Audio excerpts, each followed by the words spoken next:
Muki, oh. Tikman mo yan. Luto ng na mamaya. Ayan, oh. Rice. Ay, kita. Ibay kita, ha?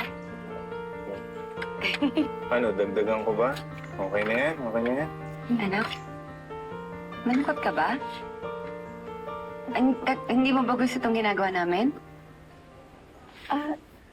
Nay, hindi po. Sa totoo nga lang po, gustong-gusto ko po eh. Ha? Gustong-gusto? Eh, mukhang naiiyak ka dyan. Sa totoo lang po kasi, ngayon ko lang po talaga naranasan na kumain po ng maraming kasama. First time ko din po na may nag-aasikaso po sa akin. Tsaka,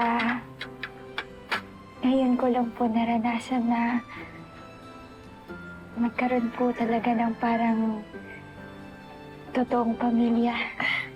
Muki, hindi parang. Ituring mo kaming totoo mong pamilya. Dito ko, ang tita Dan mo, si Nanay. Nay, diba? Ay, oo naman. Pero alam mo, Muki, kung nandito siguro si Kyla, halos sinlaki mo na yun. At sing ganda. At singganda, oo. Para tayo nagkaroon ng anghel na nagpapasaya sa atin.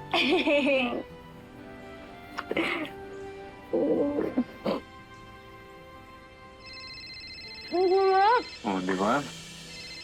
Simple lang ang ulam namin, kaya masarap. Hello? Ano? Flor?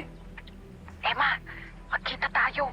Ibibigay ko sa'yo yung diary ni Mookie.